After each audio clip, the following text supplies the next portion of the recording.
Hi, I'm Sarah. And I'm Rena, and welcome to Biopic, a podcast story. This is a podcast where we dissect the good, bad, ugly, and absurd of this specific genre of motion picture, the biopic. If you want to learn more about us, our scoring system, and how we choose movies, please check out our special introductory episode, Introduction, Who Are We and What Are We Doing? Sarah, what movie are we doing this week? This week we will be talking about Alexander. Marina, can you give us the trigger warning? This movie contains depictions of violence, imperialism, or wacky accent choices, alleged bestiality, philosophy, homoeroticism, 2004-era CGI, heavy monologuing, a series of mop-like blonde wigs, child abuse, sexual assault, spousal abuse, men's thighs, animal sacrifice, puppy dog eyes, and very long spears. Mm-hmm. Sarah, can you think of anything I may have left out? Poison? Poison, yes. And Rena, can you give us the spoiler warning? Spoiler warning. We are going to spoil everything, including possibly the major plot points in works of narrative art having nothing to do with this particular movie. Consider yourself warned. Some of the sources used in this episode include episodes of the Ancients podcast on Alexander the Great, episodes of the Empire podcast on Alexander the Great, episode of the Queen's podcast on Alexander's mom, Olympias, and an episode of Dan Carlin's Hardcore History on Olympias, as well as the books Alexander the Great by Philip Freeman and The Persians by Lloyd Llewellyn Jones. And Rena, can you tell us a little bit about Alexander the Great? Sure. Alexander the Great was born on the 20th or the 21st of July in the year 356 BC. His father was Philip II of Macedon. His mother was Olympias, who was from somewhere around Albania. From the get-go, there are some issues regarding his paternity.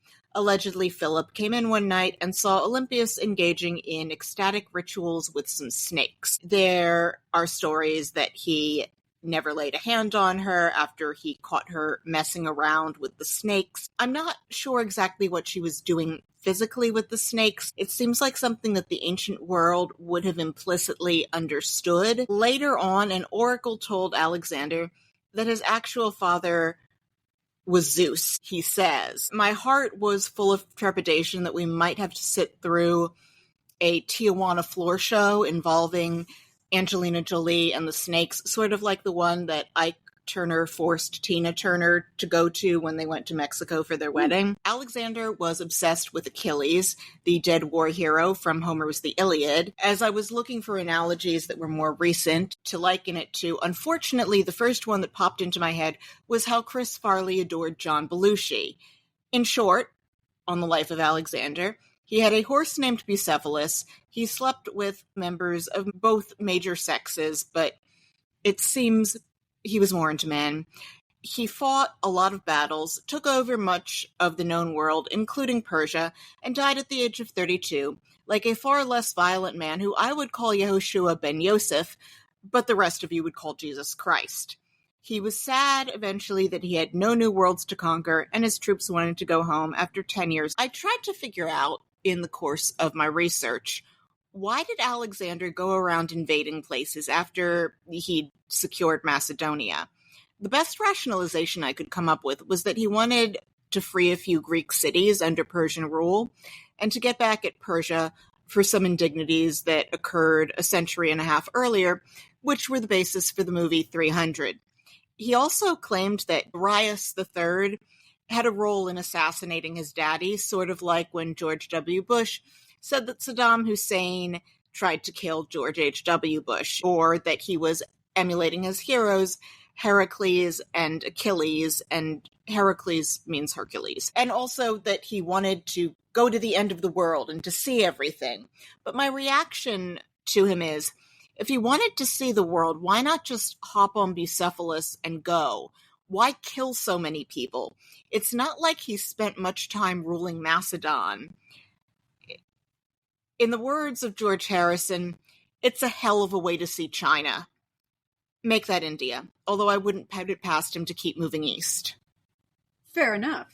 And I got a Shanghai Surprise reference bravo. in there. Sarah, can you please tell us a little bit about the 2004 motion picture Alexander, directed by Oliver Stone? Oh boy, I'm going to give it a try here.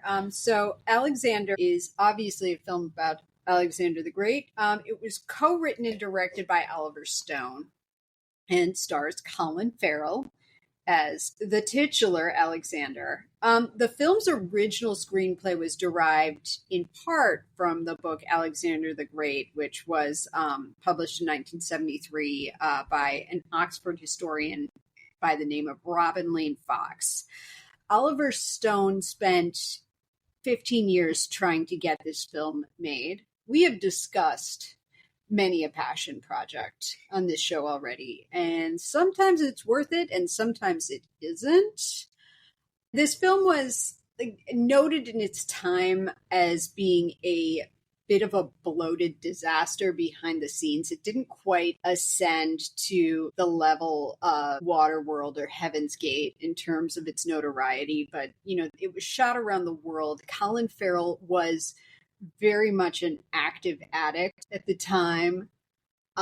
Angelina Jolie and him maybe had a fling, or maybe she just had a crush on him, as was the fashion for her at the time to get involved with her co-stars. And he was just on the loose. I was trying to find out whether or not his sex tape was recorded while he was making this movie, and I couldn't find hard evidence of that, but he did make a sex tape around the time that this film was made. Also, it's Oliver Stone. I'm going to make a lot of this noise. Knowing Oliver Stone and some of the other folks involved with this film, it's kind of a miracle there wasn't a Midnight Express situation at some point during the making of this movie. There were also a lot of live animals involved in the making of this movie, elephants, horses, and I am not sure, nor am I convinced that they followed any of the rules and regulations around no animals being harmed on the set during the making of the film. Colin Farrell also broke his wrist and his heel while partying just a few days before finishing filming. The results were not great. The film currently sits at a 15% quote fresh rating on Rotten Tomatoes, which means only 15% of the 203 critical reviews on the site believe that the movie is good. And there's also a Blade Runner's worth of recuts of this film. There are 3 recuts of this motion picture. There is a director's cut. There's a quote final unrated cut, which is 1 hour longer and has an intermission in it.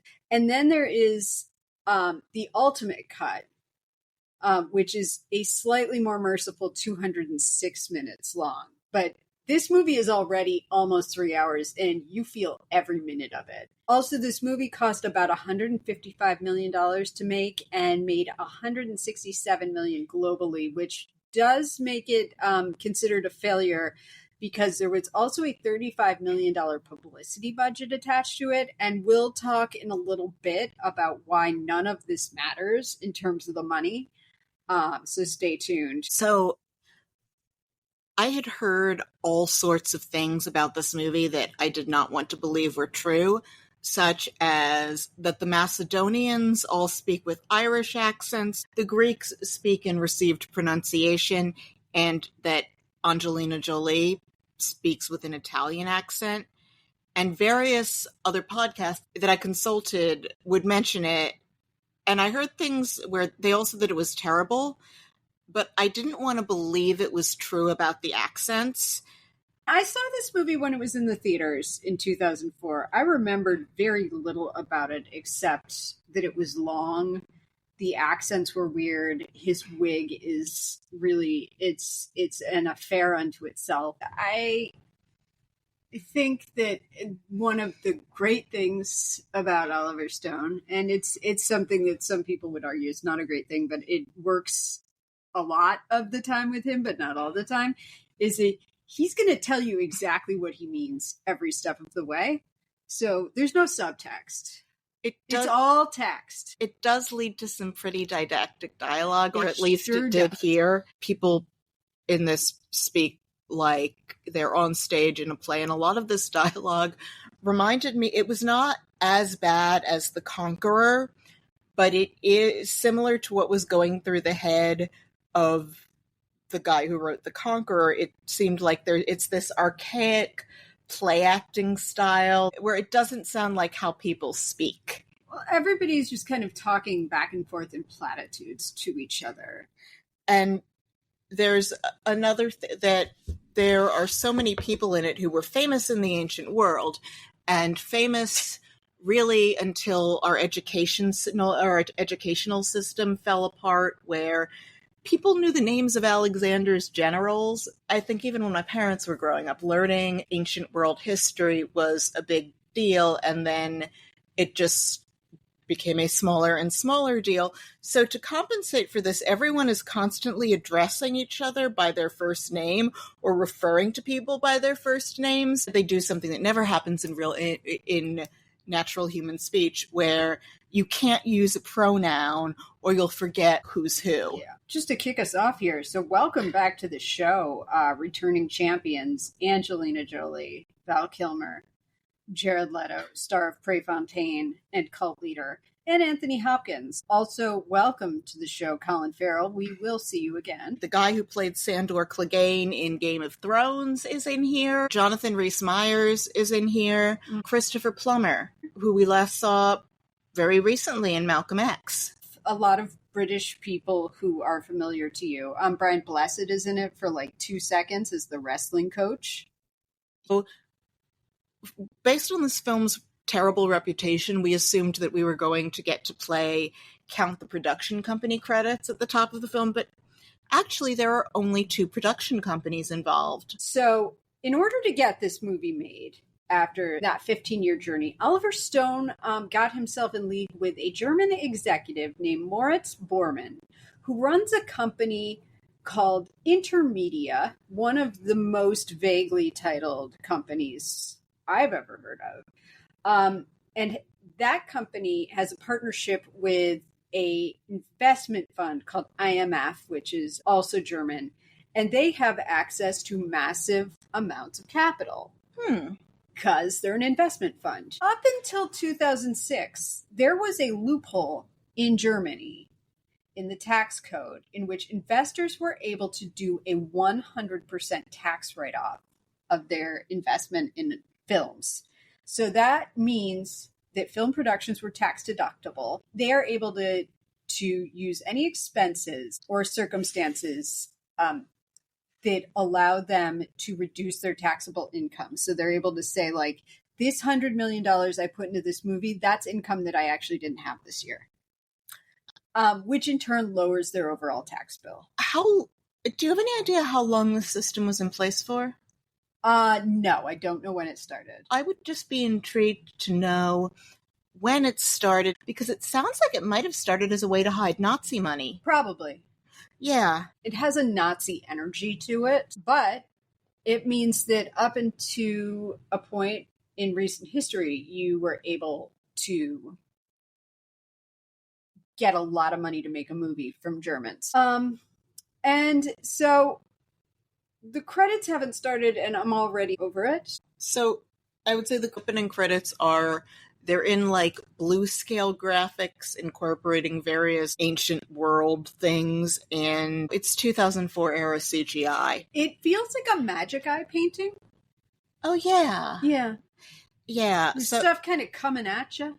So it shows the line "Fortune favors the bold" from Virgil's Aeneid, which could not possibly have inspired Alexander the Great, because it was written roughly 3 centuries after he died. The opening, I would say, is very echoing of Citizen Kane in terms of the way the ring rolls away. And like you see Alexander dying, and then the movie shoots you back to when he's a tiny child.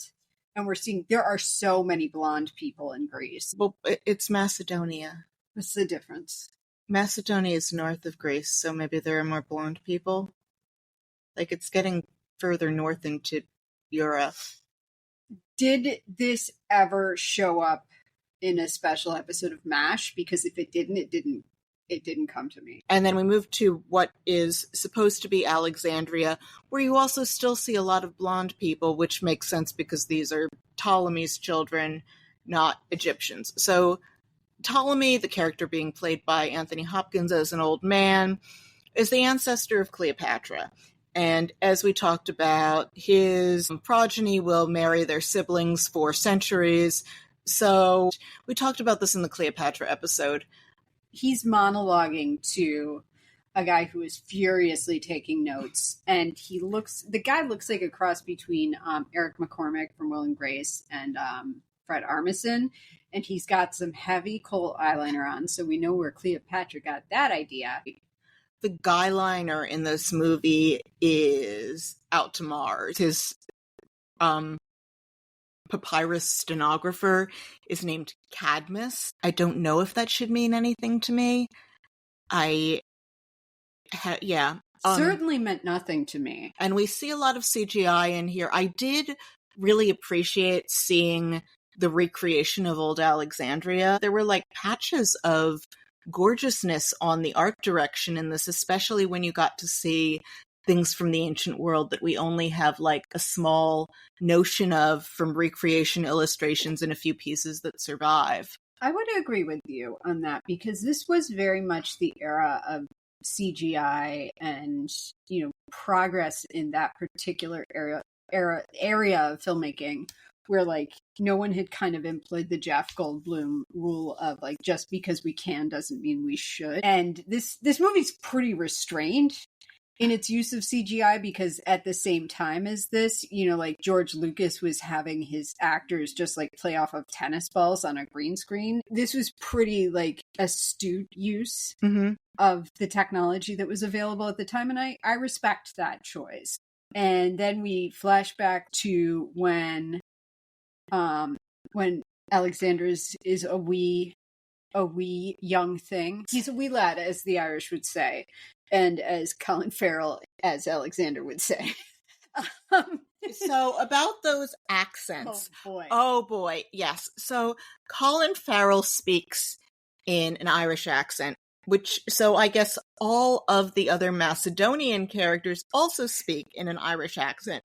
And there's been speculation that this is because the Greeks who have Athens and the Parthenon see them as yokels, and the educated ones would get tutors, but if they talked to a Greek, the Greeks would laugh with their accents. So there's the idea that the Macedonians are speaking with Irish accents because the Greeks have Queen's English received pronunciation accents, and it's to emphasize that the Greeks see them as yokels. Angelina Jolie, for some reason, is speaking in this Italian,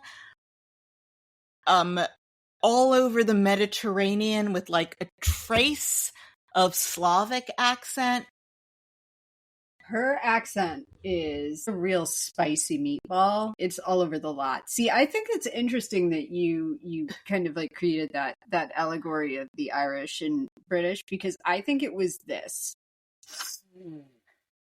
Do whatever you guys want. Colin Farrell did movies prior to Alexander where he had to speak in a British or American accent. Yes. Yeah, and I also like I don't think that it doesn't matter. Like, I think like everyone should just speak the way they're comfortable speaking, because you know what? It doesn't matter. And it's way more off-putting to have Angelina Jolie speaking like Lady Macbeth goes on stage in that play that young Vito Corleone goes to see with Clemenza in the black and white parts of The Godfather Part 2. It's a very specific reference. Sorry. No, it's a good one. It's better than Shanghai Surprise. Like, at least Godfather 2 is something that people are expected to have seen. I didn't know we were going to talk about Shanghai Surprise so much tonight, but that's where the journey takes us sometimes. So she's talking to wee lad Alexander about how he is either born of Zeus or Dionysius, which I guess was like a Rosemary's Baby. Well, she ecstatically worships Dionysus. You see her like caressing this snake with her face, and talking to him about it. From what we know now about DNA partition, you can't make a human-snake hybrid. Whatever she was doing with the snakes and her did not produce the baby. However, there were these stories where the gods, in mythology, where the gods would come to a woman as an animal and impregnate them. I think that this is probably a way for a woman to make excuses for herself if, like, her husband comes back from being at war for 3 years and she's 8 months pregnant. She was like, oh yes, I was just walking through the fields and along comes this really gorgeous goose. It's a story. And since that was in the mythos, it's, oh my God, wow.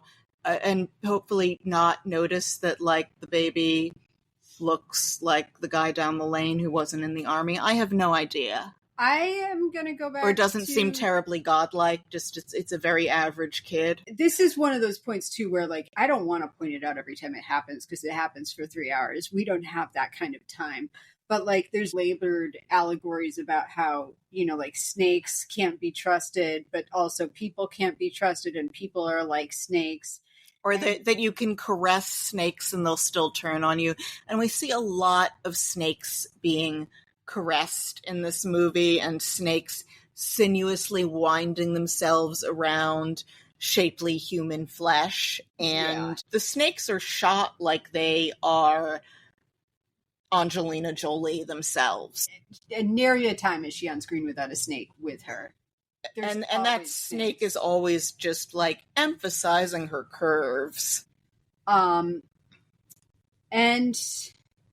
marital rape has arrived. Yes, so enter a rapey Val Kilmer as Philip of Macedon. And Val Kilmer is only about 10 years older here than he was in The Doors, but he's shot to be older than that. And although he's drunk a lot in this, and it reminds me of his drunk scenes as Jim Morrison, in which, oh wait, doesn't he yell "kiss the snake" in that? He does, yes. There's another shout out to another Oliver Stone movie later on that I will be excited to talk about. Val Kilmer looks amazing because Val Kilmer is amazing. I am so sad that he is gone. He's amazing in everything, and I'm always happy to see him. And then we cut to, like, some little boy wrestling, which we spend way too much time watching. I was like, I'm like, this doesn't need to be this much. And but it is.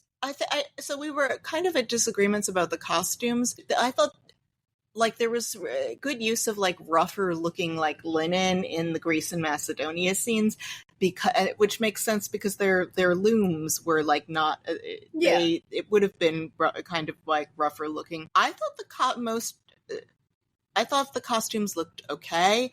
There was a thing, though, where whenever people were wearing, like, laurel wreaths or plants, it just looked like it was, like, paper vines from Party City. Is that where they chose to do a budget cut on not having to constantly replace fresh flowers that, like, would have died and wilted on people's heads, or where they'd have to keep track of how much something was wilting on someone's head between takes? Because it all looked super fake. I mean, if you're doing coke all night with your co-stars, you absolutely don't want to blow the budget on real plants. Except for when they actually, in some of the Babylon scenes, when they have plants in those, but those are, like, super hardy house plants. Yeah, those are where the things where it was, like, a European plant that was, like, small and supposed to have been cut from somewhere, it looked disconcertingly fake modern. So, moving along here, we find out about Hephaestion. Is that his name? Hephaestion.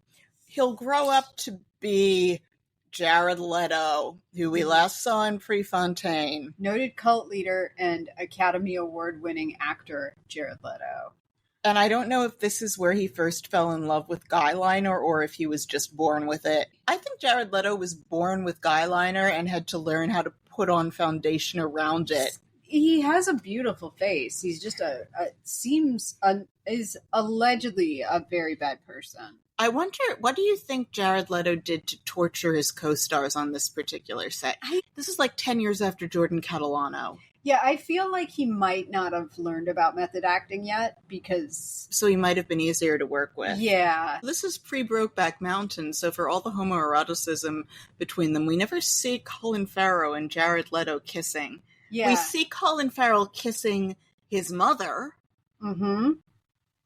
This may be the first time, like, we've seen so many disappointed parents, but we have not, to my recollection, watched a movie yet about a parent who is actively trying to have sex with their adult child. They kiss on the mouth. The kiss on the mouth, she's always kind of like rubbing up against him. Like telling him to do stuff and rubbing up against like then like wrapping a snake around him. It's just a lot. I think my allusion to the Tijuana floor show just for grossness was apt.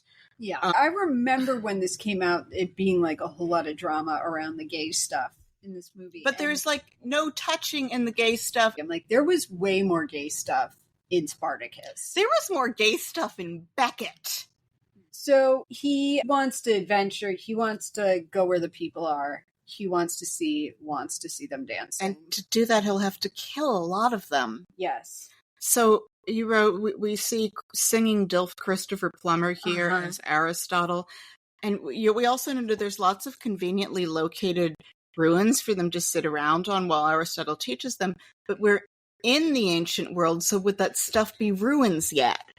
It's a great question. Why do they already have ruins and pillars? Especially since those pillars are contemporary. For when that style developed, it's only been a few hundred years, so why is it already in, like, ruins? I mean, it's stone.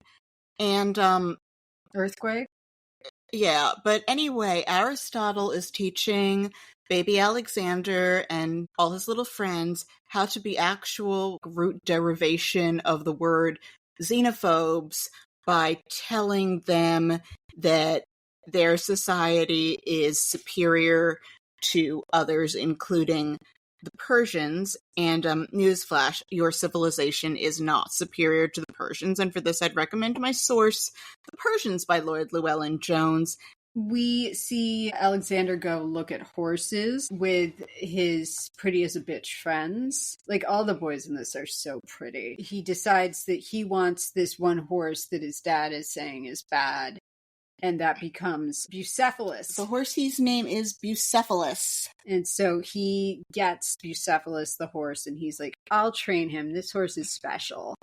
And he starts telling the horse, like, it's okay. The sun is just Apollo smiling on you. I'm like, this horse doesn't care. Yeah.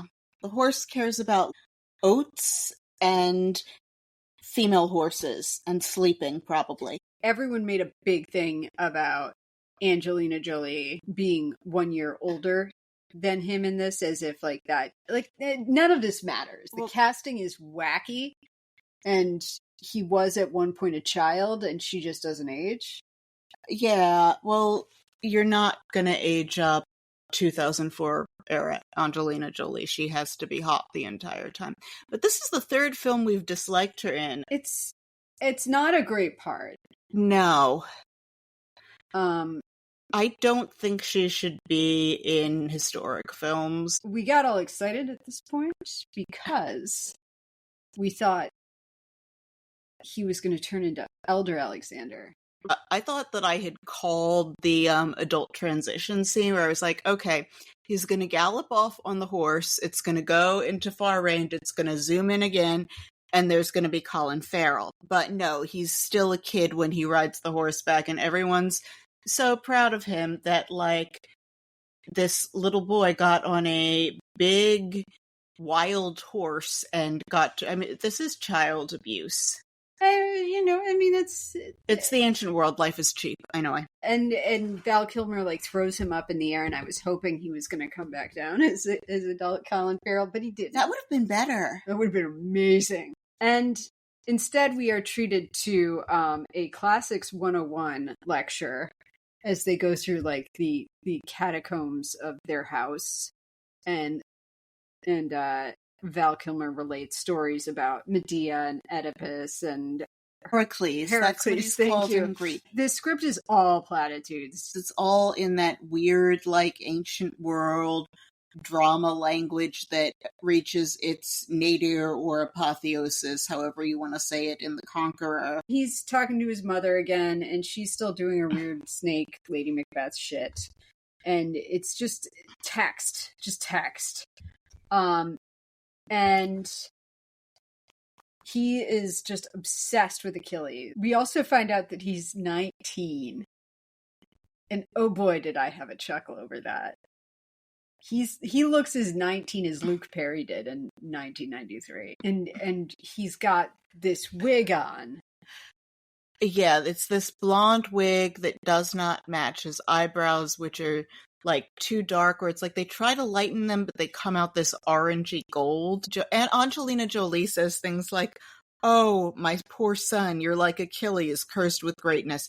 Like, they bring up Achilles over and over again, and they also bring up Achilles and Patroclus over and over again. He and Jared Leto are mutually obsessed with themselves as Achilles and Patroclus. Jared Leto is playing Hephaestion, one of Alexander's generals, also a man that Alexander loved very, very much. Yeah.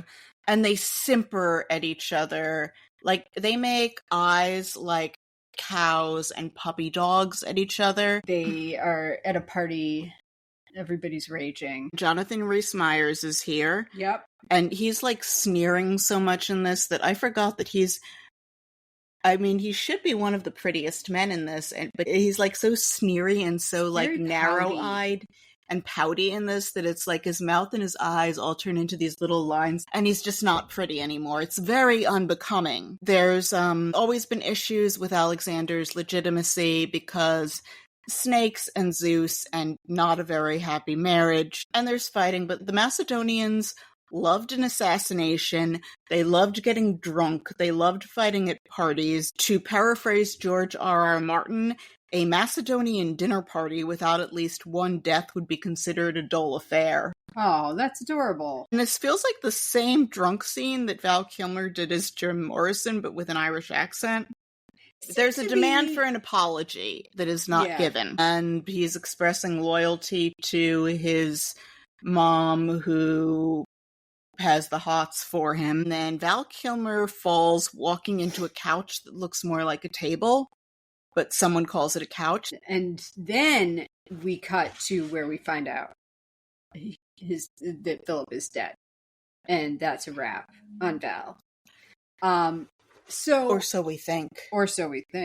Dun, dun, dun. At this point, it's very clear the thesis of this movie is that Alexander is part God and will always win. And then the movie just goes ahead and reinforces that repeatedly. We're hearing a lot of civics lessons of kinds where it's like the first 30 minutes of Heaven's Gate, where you have accidentally walked into a Manifest Destiny rally. And you're like, what is even happening? Why are we doing this? And that's kind of what this feels like at this point, because we're going to make speeches and we're going to go to war for reasons. I think this was the first of a bunch of points where I was like, how much of this movie is left? And we're still in Macedonia. And we discovered, I think, that we were like not even half an hour into the movie. Oh my God. We saw just how much time was left, and it made us feel so sad and tired. And so we cut back to Anthony Hopkins as old Ptolemy narrating, and there's mention of the Oracle at Siwa, and so much exposition. And we're just cutting to Alexander's big battle with the Persians. I'm going to call this the Battle of Gargamel, after the bad guy from the Smurfs. We're seeing his hair start to change. Like, the wig takes a really interesting journey in this movie because it feels like they only had one and they just kept adding hair to it. Yeah, it looks like they put extensions into the wig, and it's the same, like, yellow gold, but for some reason the wig has roots, only they aren't well blended in. The wig also gets rattier as the movie goes on. Like, it's either one wig or it's a series of wigs. Either way, wig master, bravo. Because that wig got haggard. as time passed. If that's a thing, I can applaud. But it was also unconvincing. Oh, it's so unconvincing because he looks ridiculous. But in terms of that wig aging, yeah, it did age.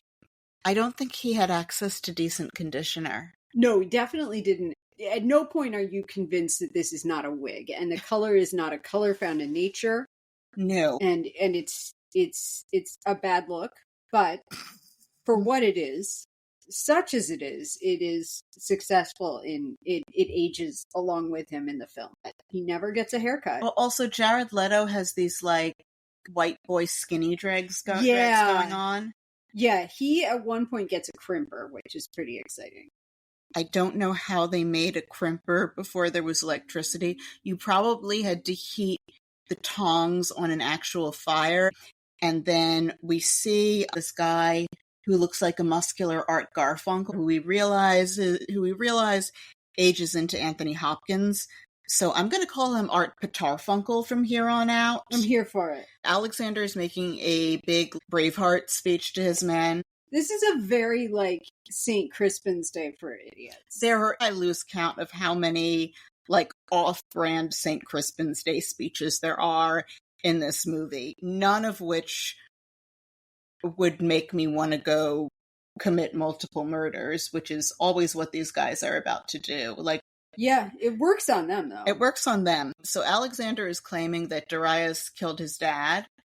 We'll find out in a surprise flashback much later whether Darius had anything to do with it, but good on you for distracting people by getting into a war in the Middle East. Yep. Never misses. Nope. It's like one of those pieces of advice that Henry IV gives in Shakespeare to his son, like, keep your people preoccupied with foreign wars. And also here, like, it's very nice. Like, it's not unlike in the Alamo when General Santana was like, you may have some time for all of the women and children to leave. Like, I will call him Darius because Darius is how you pronounce the name of the lead singer of Hootie and the Blowfish. Mm-hmm. And Darius waits patiently for him to finish speechifying before starting the battle. And at this point, this is one of the scenes that really works in this movie, this battle sequence, because as he's speechifying, we get a literal bird's eye view because it's Oliver Stone. It's an actual bird that we're up in the sky with, and we get to see the scope of the army and its work to prepare to fight. We get to see the size of Alexander's army. We get to see the size of Darius's army. We see where people will form themselves into blocks. We see where they're in crowds. We see where they're just running forward. Yeah. And we see that the Macedonians and the Greeks, actually, they have these 18-foot long spears that they'll like point out ahead of themselves. And we see, fuck it, I'm going to say Darius too. Yeah. We see Darius in his chariot, and he has these big green eyes and just the most pullable corkscrew curl beard, which is also what they look like in those wall murals. That is what the beards look like. How is everyone like not walking up to the men and going, boing on your chin, boing on your chin? Doink. I didn't look up who this actor was because I'm an asshole. He doesn't say a word in this movie, and he has a very memorable face. He is very arresting to watch, the actor playing Darius. This is something Lloyd Llewellyn-Jones goes into. Like, the Persians are not so great at writing certain things down. So much of what we know is through the eyes of the Greek historians. We don't really have an equivalent of what's going on in lead up from the Persian point of view, but he's Alexander the Great if you're like coming out of European cultures. He's Alexander the Destroyer when you head a little further east. Yeah, poor Darius didn't have we see later with Anthony Hopkins, like a Nathan Fielder with like a laptop caddy following him around, writing down everything he says. Well, yeah, and also IRL, he's on the run for years. I want to be fair here to Oliver Stone because I've been ragging on him, and this movie quite a bit. This is a really well executed scene. It is good, judicious use of CGI to give us a sense of the place and size, and and scope of this battle, and he weaves that in really nicely with the practical effects of people fighting. I want to give this sequence credit for being probably one of the two best in the film. Yeah, there are two very, very well shot battle sequences in here, and this is the first of them, and you feel like you're watching hundreds of thousands of men on a battlefield. Yeah, like everything is working in this sequence, including the music by noted scorer of Chariots of Fire, Vangelis. It's all working in this sequence. And there's a ritual animal sacrifice. You see priest moving his hands around in the grimy entrails to try to divine the future. Yeah. As we know, that is probably what is being done right now at the National Institute of Health to see if autism is real or something people just pretend to have for attention. So this is science, and it is being used again, I'm sure. But they win the battle after some mishgas. We also get, this was where I got really excited of the other Oliver Stone film, Throwback. We hear someone yell back and to the left, which is from JFK. Oh. Back and to the left. So what I noted is that the soldiers are wearing these woven moccasin things that look like they would have been uncomfortable to march long distances, and they have these flat soles that look like they give you plantar fasciitis, but I guess they all die at like 25 before plantar fasciitis can kick in. Yeah, this is some amazing camera work. I'm really impressed. We'll get to the second battle scene, but like those two portions are genuinely worth watching. Then someone yells something about a betrayal that must be avenged, and I'm confused about who betrayed who, and we had to like go back and rewind, and we couldn't make out where there was a betrayal, and something has happened with some guy named Parmenion, one of the many people who has been part of the let's not use a pronoun to try to make people remember and care, and we don't thing. We get to see a recreation of the gates of Babylon, and everyone's cheering, and they're saying how much he's loved, but I don't understand why he would be loved when he just took over their city. Greeted as liberators, as Dick Cheney predicted. So there was a chance at a great death scene that Oliver Stone missed. I'm going to read from the Alexander the Great biography that we referenced in the sources. A man named Bessus was going to trade Darius off and killed him because Darius is on the run for a while. He sees a wagon that Darius was in where Bessus stabs Darius. He and two slaves accompanying the king and wounds the horses. And the Macedonian soldier sees this wagon with wounded horses and wonders how anyone could be this cruel to leave animals in pain. And then he heard the groans from inside and pushed aside the curtains to find the two dead slaves in the bloody form of Darius, barely alive. Later traditions make much of the final scene in the life of the king. In some versions, Alexander himself is there to bid Darius farewell and to weep at the death of his adversary. In these stories, Darius commits his family and kingdom into the care of Alexander and then breathes his last. In other stories, Darius addresses Polystratus in broken Greek, asking him to give his blessing to the king and thank him for being such a noble opponent. But the truth, as far as it can be known, is simpler and sadder. Darius saw Polystratus enter the wagon and kneel beside him. He motioned for water, which the young man gave to him from his own helmet. Then, with only a single enemy soldier in attendance in a barren desert valley, the great king of Persia closed his eyes and died. Oh, that's so sad. Yeah, and they just find him as a bloody dead corpse. Yeah. And you could have, even without him saying a word, you could have had a really good death scene in there. Instead, we see kind of when we come upon his body, we see it looks like the corpse of Jim Morrison in one of those later scenes in The Doors when he's all bloated. Yeah, we were saying, this looks like the animatronic Jesus Jim Morrison, but covered in blood. Yeah. It took a minute to figure it out. Yeah, I was who even is that? But actually, when we see Babylon, this is one of the things that I love about these movies that are set in the deep past, is getting to see what the distant past felt like to walk around in and eat in and breathe and interact in. And I love seeing the recreation of Babylon. I can see that there's some CGI there, but it's still, like, the art direction on the ancient cityscapes is so good, and that's why I love getting to see, like, big movie resources put into recreating a distant world.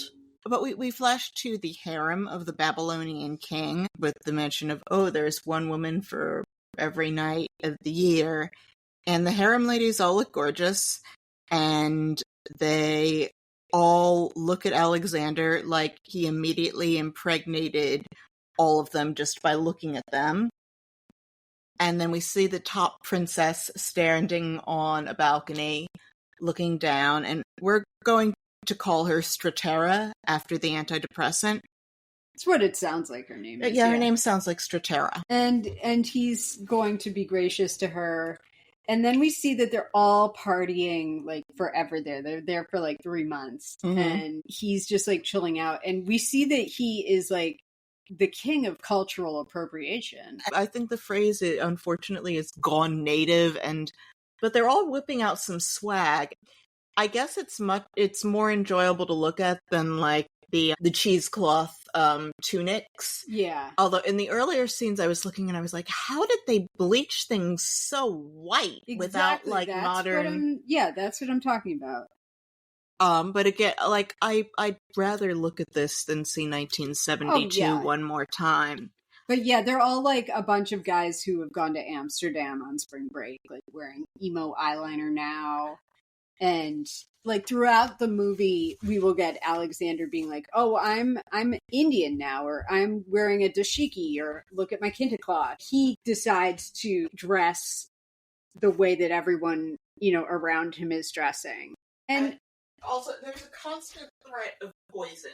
Constant threat of poison. Someone is always about to get poisoned, or is going to poison someone else, or is being investigated for poisoning. He has this, like, nice moment, I guess, with Jared Leto, and for the amount of, like, excitement around this character's bisexuality, like, it's really tame. We're going to zip through this because, Jesus, it goes on forever. They leave. They're going around conquering and conquering. They're lost at one point because they're men. They won't ask for directions. If you look on the map, the amount that he takes over is huge, especially when you consider that they didn't have a clue about anything east of India. Yeah. I'm sure that if he'd made his way through, someone would have told him about China. And as it stands, someone mentions that they conquered 10,000 miles, which is... Well, they went 10,000 miles, so they could have been moving... Again, they don't ask for directions, so they could have circled back. That's true. I don't think what's the diameter of the planet? Are you seriously asking me that question? They covered an awful lot of ground. It's pretty impressive. Diameter of planet Earth. I didn't know it. It's okay that you didn't know it. It's just funny that you turned to me, of all people. Oh, yes. Okay, I'm right. There's no way that they could have conquered 10,000 miles because the diameter of the planet Earth is less than 8,000. Oh, okay. So it's like you said, men don't want to ask for directions. So I believe that they traveled 10,000 miles, but just not going straight around, because otherwise they would have discovered California and France before they got back. Better movie. And here is where we meet Rosario Dawson's character, Roxanne. Every time we conquer a new place, he adapts aspects of the fashion, and we usually get, like, an Epcot Center dance. And we get an Epcot Center dance, and at the center of it is one Rosario Dawson as Roxanne. And someone leans over to him and says that, her eyes tell me that she cares for you, which... What? Sure. And then he says something about, like, love and those who love with irony last, which... Makes no sense, and nobody has said this ever. No. And so he does what Ptolemy in the future finds inexplicable to this day, which is marry a commoner because he wants to have a son. So he marries Roxanne. Well, they refer to her as a hill chieftain's daughter. They mention him eventually marrying 2 other women, including Princess Stratira. So, yeah, but he wants to impregnate someone, and he could have done that anytime. They mention we all have sisters who you can impregnate. This is the point where the wig seems to get extensions. And so he marries her, and it's a real fun ceremony. And then Jared Leto gives him a ring after the wedding ceremony that he will carry with him always. She gets mad and asks Alexander, "Do you love him?" And has she been blind up to this moment? Like, how is this news to her? This character, this troubled me just because I was like, this somehow feels offensive. No, she's like very much the othered exotic woman, and I don't know if this is what Rosario Dawson signed up for. Oliver Stone does not do right by women, and his movies are always better in the scenes where there are no women. And there's this weird... it goes rapey. He puts a knife down, she tries to murder him with it, and it's just a weird turnaround, and I keep wondering, are they gonna, cut each other and do some mutual blood drinking, in that scene in, the crazy loft apartment that journalists can no longer live in The Doors, and you wondered, was this her audition scene? Oh, totally. Because remember we found out watching The Doors that scene with him raping her was the audition scene that Melora The fire scene? Yeah. Or no, it was the scene where they're in bed together and they're fighting. Pamela was shirtless and he made everyone audition with that scene. So I'm wondering if this was her audition scene. He gets a letter from his mother and she's complaining about how he's been gone for 7 years. And that his new wife sounds like she sucks. And I was just reminded of how, he's in charge, but he has been gone for 7 years. Remember how Fox News would lose their goddamn minds every time Joe Biden went to Delaware for a weekend? I don't remember because I don't watch Fox. Nevertheless, it was a thing that happened. And yeah, and now we're still trying to find the end of the world. The thing is that Roxana is still not pregnant, and Alexander is on a mountain in the snow talking to Art Pitarfunkel about going home versus not wanting to go home. The men all want to go home. Alexander does not want to deal with being around Angelina Jolie. Yeah. And they're in India. It is hot and rainy. It's time for another Epcot Center dance. They think that the baboons are hairy men until they get one out of a tree and it imitates people walking, and they realize, oh, this isn't a human, it's a monkey. Yeah, it's pretty fun. And then there's a fight, and it starts off as just all of these guys subtweeting each other. It escalates, and one of Alexander's apostles, Cletus, and he get into a fight, and everyone there kind of Homer Simpson in the bush gif out of the area. You just see everyone being oh, we're gonna go, and they fight so hard that he ends up stabbing Cletus because Cletus insults his mother, and then it's in Cletia, but it doesn't. We're just gonna call this guy Cletus. And then surprise, this actually made me kind of gasp. Because I'm an easily delighted child. Yes, unexpected flashback. Macedonia, 8 years before, and we have a bunch of plaster of Paris Val Kilmer statues, and Val Kilmer tells Alexander that he can always trust Cletus.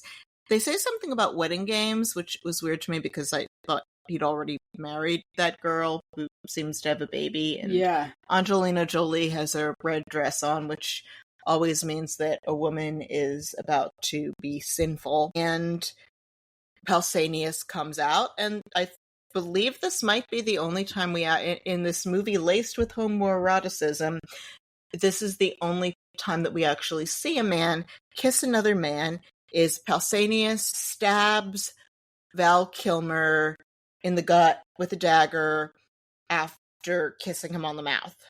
See, here's the thing, like, I kind of liked this. I don't feel like the film hangs together enough ultimately to earn the opportunity for all of these risks to work really well narratively.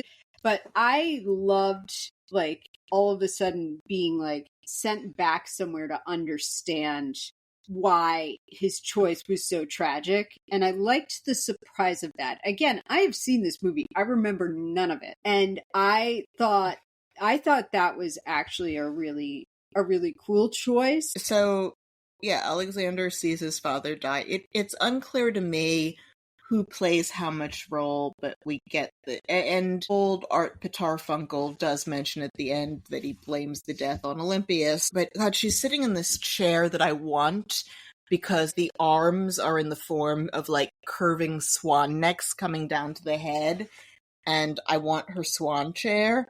And she tells him that Zeus is his father. And we have the gratuitous furniture smashing scene. Yep. Cannot get through one of these movies without some furniture dying. I mean, he's not even a rock star. This is what he kisses his mother on the mouth. Mm-hmm. I guess he's... Like one does. He is angry enough to finally let his real feelings for his mother shine forth. It's a very talky scene.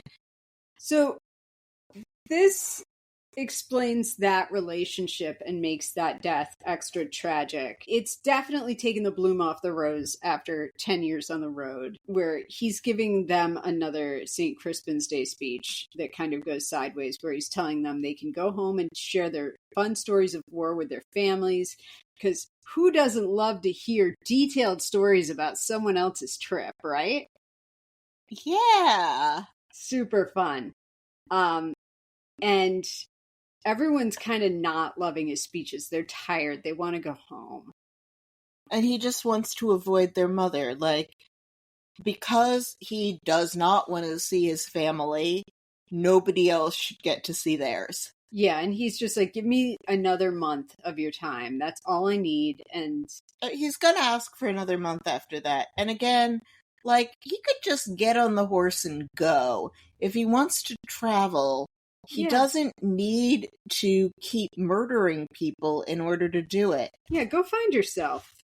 You're already acting like you're on spring break, what with the guyliner and the sexual experimentation and the blatant cultural appropriation. And someone throws, like, a piece of an animal at him. At first we thought this was poor Bucephalus, but it wasn't. Yeah, it was just another piece of an animal. It was like a random animal head, but it had, like, it looked like they'd yanked, like, the spine or some other bone out of the animal.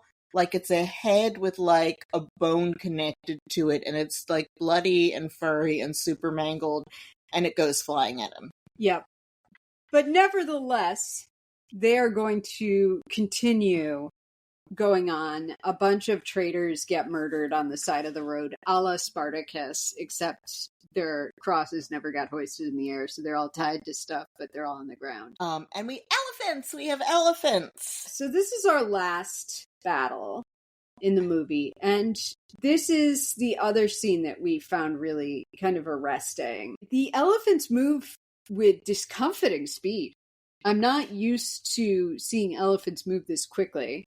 I know that they do, but man, them moving, it's like, oh shit, like these guys are all, like, way outflanked at this point, because they are men on horses and they are fighting men on very fast moving elephants. Well, and the men on it's not like every man in this army has his own elephant. They're surrounded by, like, foot soldiers and men on horses, but the men with the elephants are at the front. The elephants, such as they are, cast a very long shadow. And these are some mad elephants, which... They do seem pissed off. That's also an emotion I don't associate with elephants. But it can happen. Elephants can fuck up your farm. Any animal can get mad. Yeah. Except pet chimps. That just means you're doing it wrong and you need to love them more.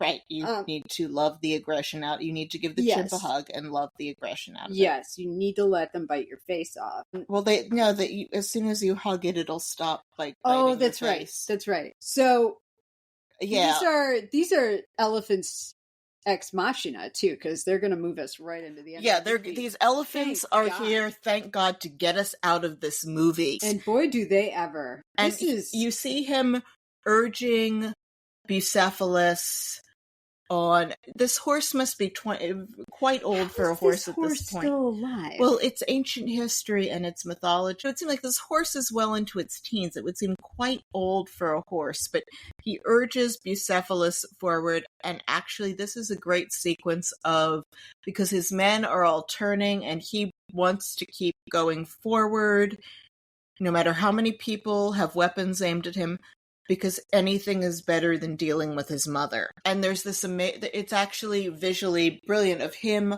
on the horse coming up against the other man on the elephant. Yeah, and all of them reared back. They must have, I say they must have because I'm thinking about the animal's welfare, because it seems like this would be a profoundly dangerous shot to try and get as it stands, to see both of these animals rearing back. But then again, this is a movie that doesn't feel like it's playing by the rules of the ASPCA, so maybe they did get it as a real shot, but it's pretty impressive. Well, they're also poor Bucephalus gets stabbed through with a spear, and Alexander is down. Jared Leto is down. They're both carried away, and everything goes red.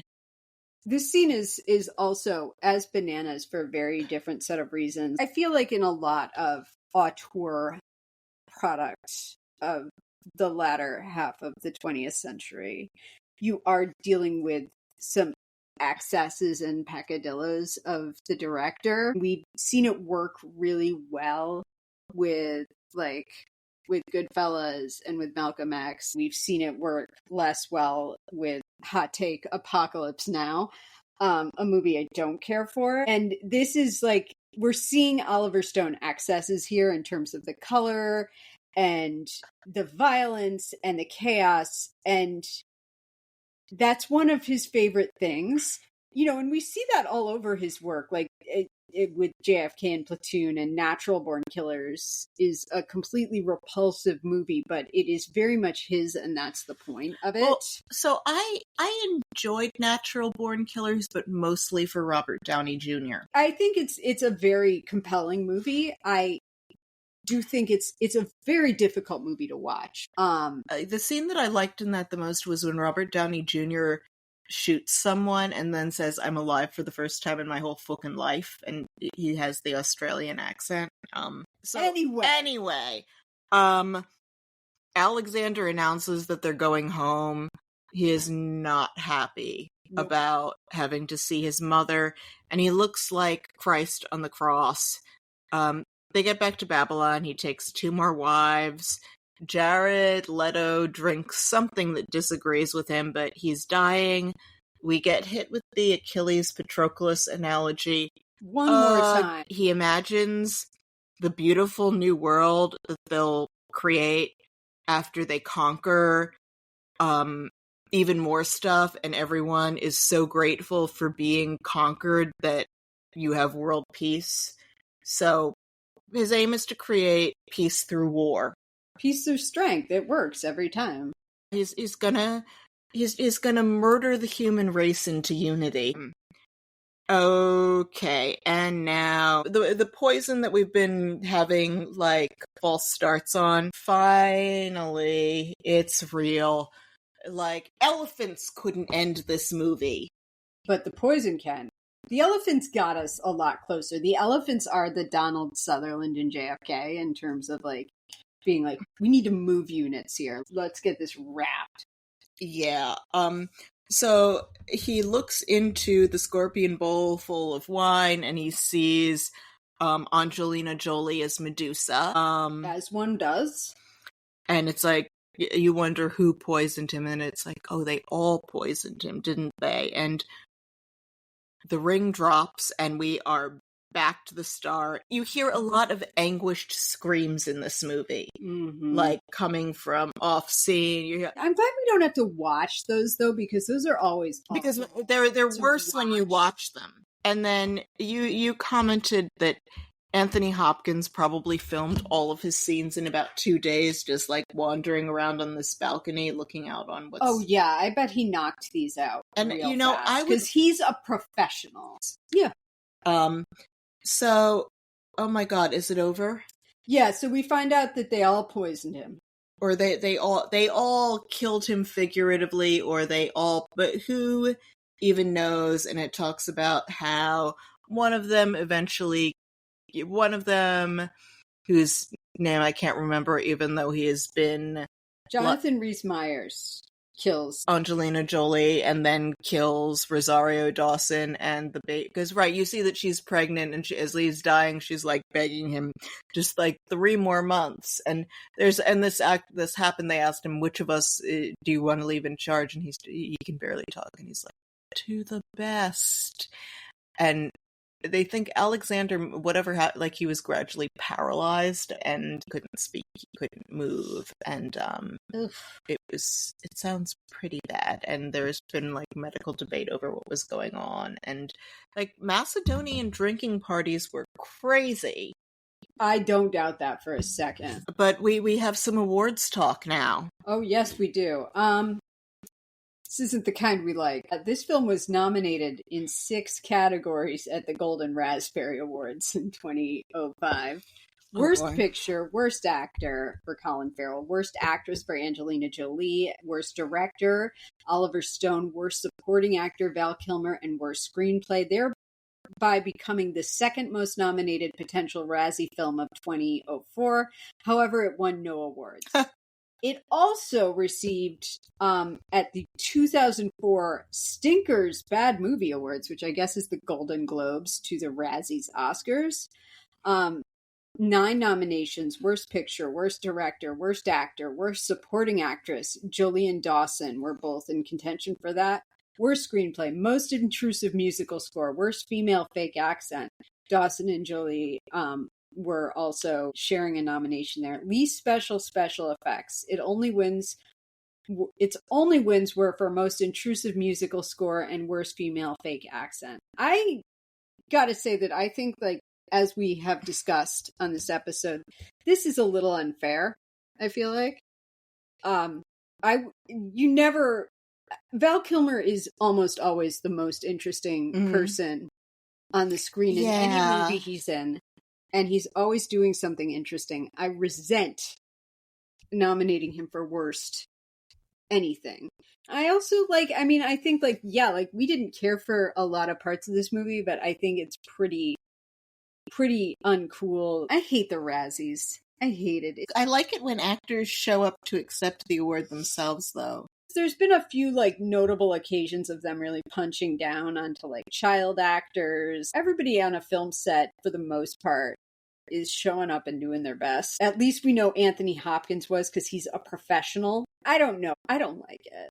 This movie also had a really interesting second life, which justified all of the recuts of it on DVD. I guess because people could take breaks, and I can buy that the recut might have better storytelling flow, but you can't change the dialogue.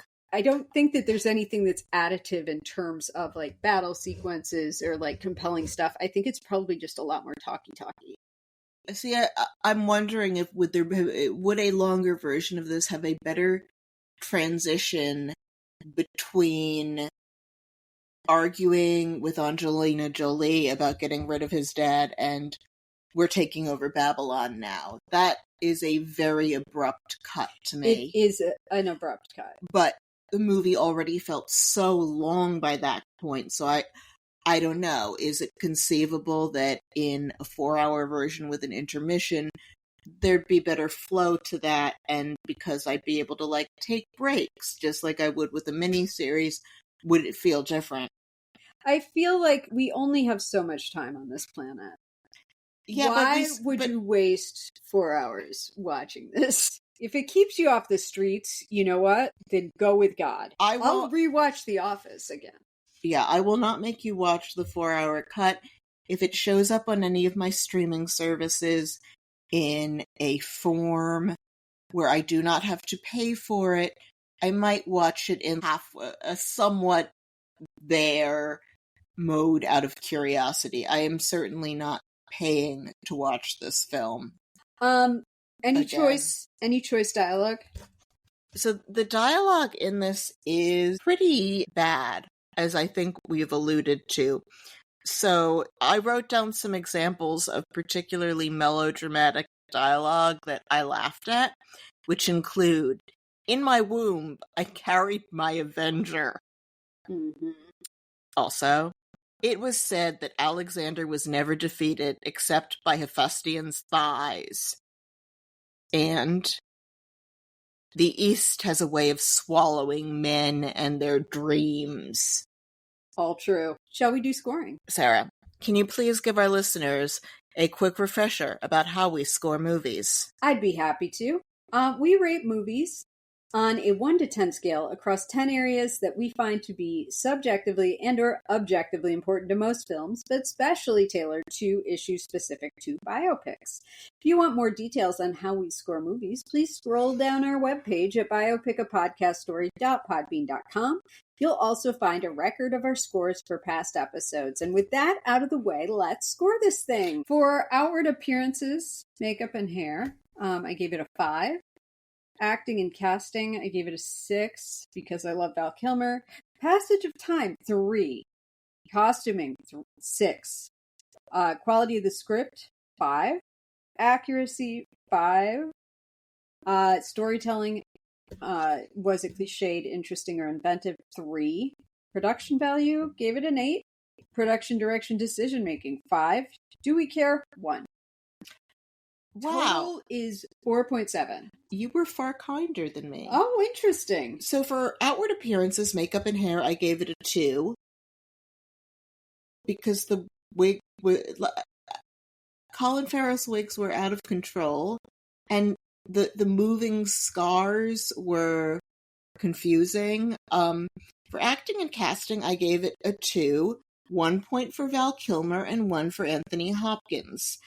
For passage of time, I gave it a 4. For costuming, I gave it a 5, which is mostly to reflect the fake plants. For quality of the script, I gave it a 2. For accuracy, I gave it a 3. For storytelling, I gave it a 4. For production value, I gave it a 7, again reflecting the fake plants. I hate artificial flowers so much. For production and direction decision making, I gave it a 3. For Do We Care, I gave it a 1, which brings my score to 3.3. Alexander, your total combined score comes to 4, which means you earned second opinion. Yeah, it is time for a second opinion. The element that we stole blatantly from How Did This Get Made? The prize for scoring above an 8 or below a 4, you get to hear us make fun of IMDb reviewers who disagreed with our assessment of the film. I'll start with 10 out of 10. Are People Nuts?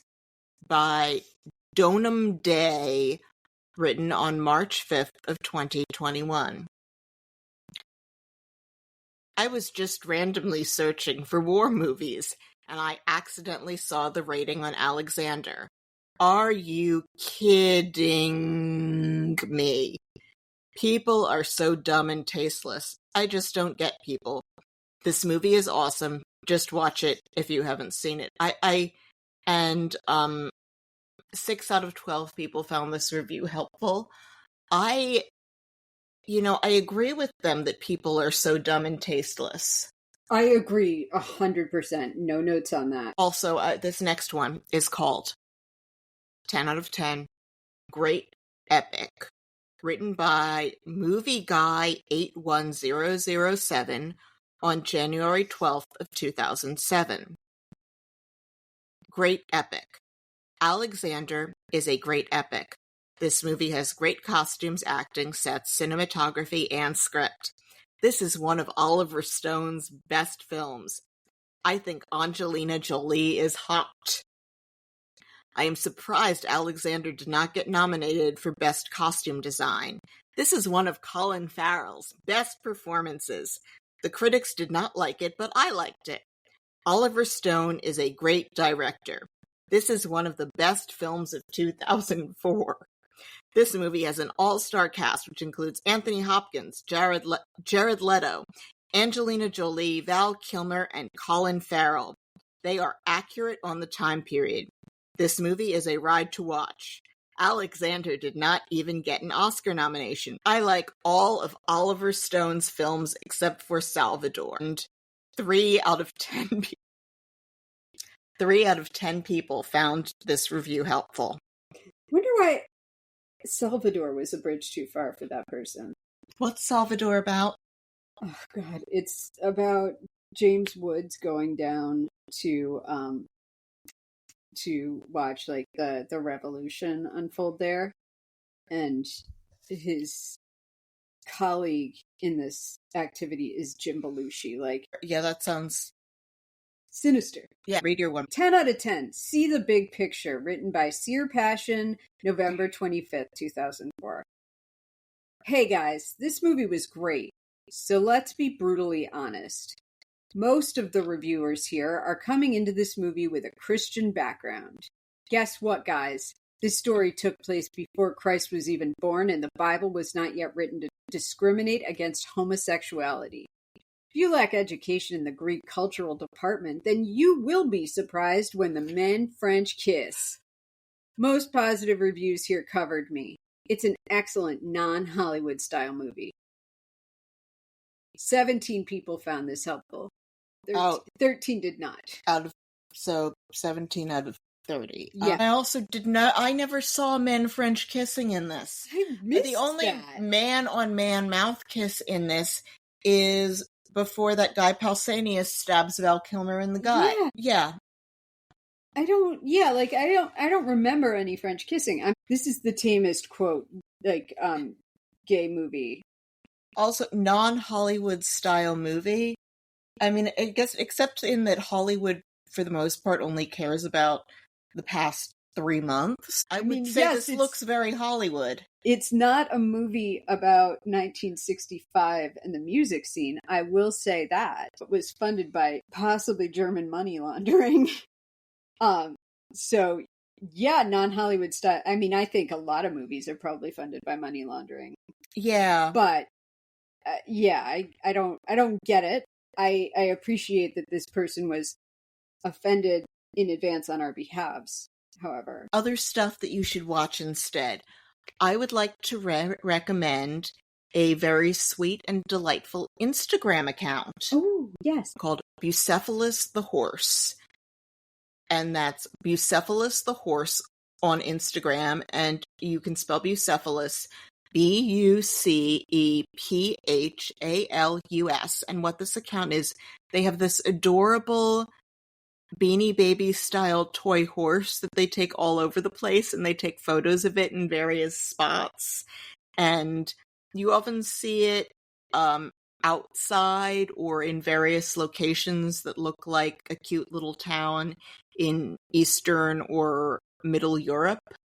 And it's just cute, and it makes me happy. I love that. And I love that someone got a Beanie Baby horse to pretend that it is Alexander the Great's horse Bucephalus and made an Instagram account of posing it in various places.